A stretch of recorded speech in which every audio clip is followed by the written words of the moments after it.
Hey, and welcome to Quest Givers. Today we're going to talk about transitions. Last time we talked about scenes, and today we're going to talk about transitions. So Gareth, you want to set us up? Yeah, so after you've finished a scene, you then go into transition, which is structured in 3 parts. The first part is the reaction, which is the reaction to what just happened in the scene. Then there's bad options, and then the resolve. And we'll talk about that in the rest of the video. If you're looking for adventure, excitement, thrills, and a dice-rolling good time, sit back and enjoy the next few minutes with Quest Givers DM Scotty and DMG. They're taking you on an epic journey through the role-playing experience every Friday. Learn the ways of the Game Master, the Dungeon Master, and delve into the minds of the players. Grab the modules each month to support the channel and play the campaign with your gaming group. You're sure to get hooked on adventure. Hey guys, make sure you go to the website, sign up for the mailing list, and check out the modules. How do you structure a transition? So as we said in the previous video, when we're talking about scenes and transitions, a transition is a long period of time that happens in a moment. So why would you need to structure this? Well, there's an important reason why, and that's the first part of the transition is the reaction. So that's the reaction to what just happened in the scene before. So when you've had combat or a trap or social interaction or whatever, and that has completed, you've now transitioned out of the moment by moment of that tense situation. And now you're kind of, the players are a little bit freer, and they now decide they want to rest, or they want to heal, or they want to these sort of things, explore a bit more. But there's a psychological thing that happens when something is finished. The players themselves are actually sort of psychologically impacted by what just happened in the scene. Generally, that will play through their characters. So they are going to have a reaction. They'll be angry that they lost something. They'll be happy that they just defeated the goblin. They'll be sad that they lost another character. All these kind of things, the reaction to what's actually just happened plays out in the transition. So in movies and things like that, it's, you may have, there's a big battle or something like that, and then it slows down to 2 characters who are talking about, oh, it's unfortunate we lost Jimmy, and Jimmy had 2 kids, and it's a bit of a cry, and then we move on, bang, bang, bang, we shoot more people. It's that sort of trough of what's happening. So we've had the peak in the scene, and now we've got the trough of the transition. But it's filled with important things, and one of the things is this emotional payoff to what's happened in the previous scene. And this is how you begin to string.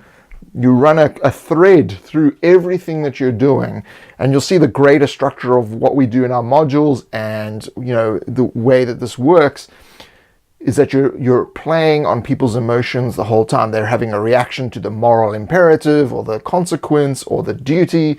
These are all psychological things that are motivating people to go ahead. And one of the key things is this payoff that happens in the reaction. It's a great point in the game.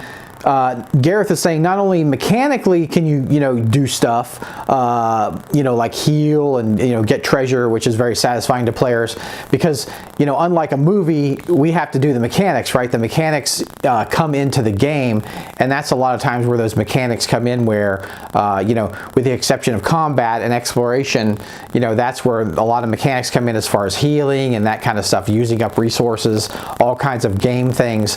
But it's an emotional aspect too, right? It's that kind of emotional rest that the players get, or it's that elation they get from, we found this new magic item. What is it? Let's figure out what it is. Who's going to get it? This is so exciting, because players love magic items, of course. So, but yeah, more than that, it's like, oh, someone's about to die. What are we going to do? But maybe we'll put them in the back for a while, and we'll try to find something to help them and that kind of thing. So it gets to be, like a very kind of insightful, period as far as the player characters, in the transition. Players, through their characters, are setting goals. Once again, for their characters, do they want to rest? Do they want to heal? Do they want to fix the weapon that they broke in the battle? Do they want to count the coins? Players are also doing some of that accounting work as well, working out experience. Most of the time, DMs don't, when you level in the middle of combat, you don't stop and then go, right, let's level up in the middle of combat. You wait till the end of the combat, and that's essentially what this is. It's when the characters level up, when they rest, when they do all these kind of, explore, all that kind of stuff. That's all happening in here. But then you have the next part of the transition, which is bad options. So again, you don't want to be giving the players everything that they want all the time. So, I want to heal, so I'm going to heal all the way back up to full again. Well, you just can't, you don't have the spell slots left, there's no water around, there's no healing potions, there's no healing herbs, not that bad, okay, but let's say there's not enough to go around. So if 5 people are injured, there's only enough for 4.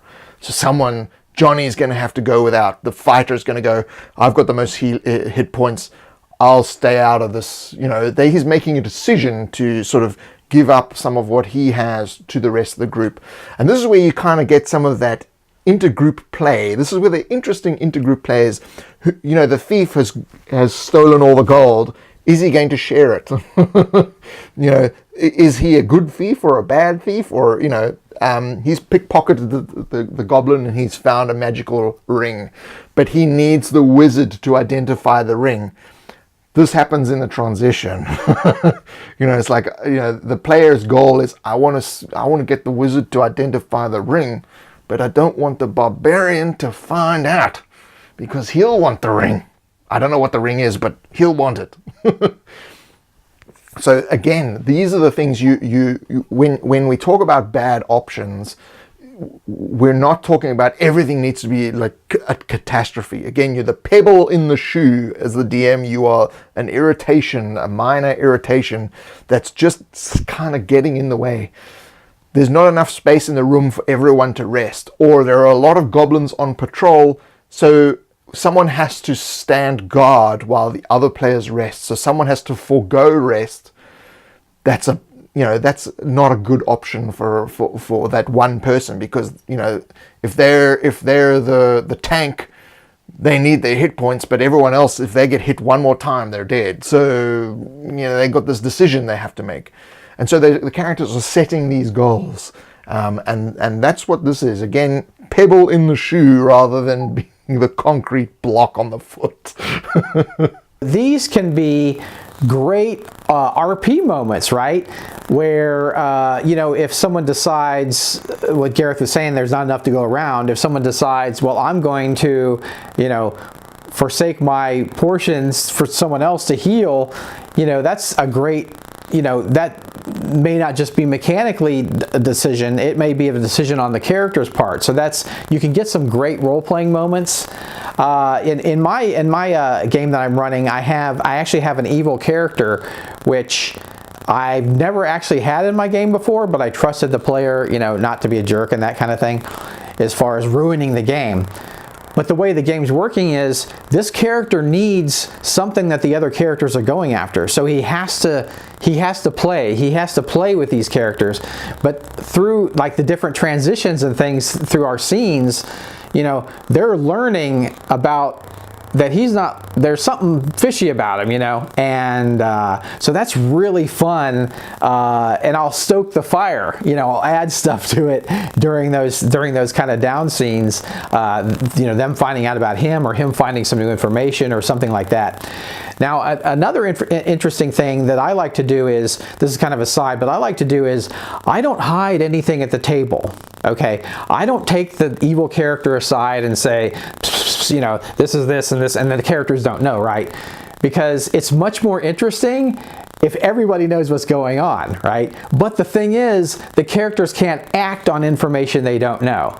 So if they don't know, if the character themselves don't know this information about the other character, they can't act on it. But they're going to see me role play, the different things that this character's learning with the character right in front of them. So if you have a group that can handle that, don't be afraid of that, because that can be a really fun RPG thing, because it's more like a movie where you're seeing everything that's happening in the movie, right, with every character. If you're taking a character aside for 10 minutes in another room and talking to them, besides the characters are just sitting there bored, right? You know, they're not doing anything. But if you're doing it in front of them, they're getting to enjoy this other, you know, character. And if you put them into a dilemma, you know, like, oh, you know, you have this choice or you this choice, and they're like, hee, you know, he's evil, he's got to make a choice. And, you know, so it's a lot more fun to do that. So I would consider that, you know, if you're doing games, don't necessarily keep everything secret. You know, have everything out in the open. It really feels more like a movie that everybody's watching and enjoying. And something you experienced, because I did it to you in the Tilvertonians game, which you can watch on one of my other channels, is there was the point at the end where you guys had the choice to touch the orb, right? And your character just said, right, I go and I touch the orb, and he disappears. And this is what I did mechanically, was I basically stopped doing strict turn order. So I divorced myself from that normal structure of playing the game. And now the players that were left were left to kind of figure out what they wanted to do. But I wasn't saying what was happening to Scotty's character. And Scotty's like, oh, because he's now doesn't know what's going to happen to his character. But this has created tension for the other two characters, the other two players. They don't know, because I'm not giving Scotty his turn, they don't know what's actually happened. So they don't know if it's a good thing or a bad thing. So when Scotty was just saying, you know, he allows people to know what's happening, sometimes it's good to just, I wouldn't do it all the time, but there I mechanically withheld the information because I knew it would add tension to what was happening. And they scratched their heads for a good 5 to 10 minutes as to whether they wanted to touch this orb or not, because your character had disappeared. And you can see, I mean, if you watch the game, you can see them actually struggling with, should we do this? Should we not do this? And eventually they just beat up this other guy in case he was nefarious, and then touched the orb. You know, that... their reaction to it, I could never have predicted their reaction to it, but I know, having DM for so long, that when you do things like that, you're throwing a cat amongst the pigeons and they don't know what to do, and that puts everything off balance, and the heroes, like now, they have to like use their wits to try and figure out what to do next. And that's where great games are built, in knowing when to do these things, knowing when these things work and when they don't work. And that was a very difficult game to run as a GM, because I was running a game for 3 other GMs who are very, very good GMs. So it's like, they know all the tricks, right? They know what I'm doing. So I've got to really subvert what's happening in order to stay ahead, because they're thinking ahead on what's going on. Oh, I know what he's up to. I know what he's up to. And these sort of things then are useful tools to use every now and again, just to kind of throw that cat amongst the pigeons. And anyone who's watched a lot of my games know I like to throw cats amongst pigeons. So that brings us to the last section of the transition, and that's the resolve. And the resolve is they made the decision to touch the orb, and that brings it. So it's that simple kind of, you know, like that brings the end of a transition. They, like, you know, you've decided to rest and heal. You've decided to explore the dungeon.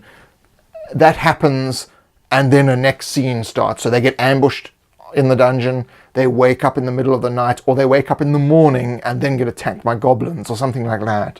So then you're having the scene coming after the transition. So the resolve is really just a simple point of they've made the decision and that happens. And there's not really much more structurally that happens there, other than it's like the last step before the next scene happens. It takes you out of the transition, you know, into the scene, because it's action. They're going to do this. They're going to do the action. So definitely, yes. So that is how to structure a transition. Thank you for joining us, and of course, if you'd like to support the making of this channel, buy our modules on questgivers.com. Sign up for our mailing list there as well, where you get extra content, and we will see you in the next video. See you. Take care. Have fun questing.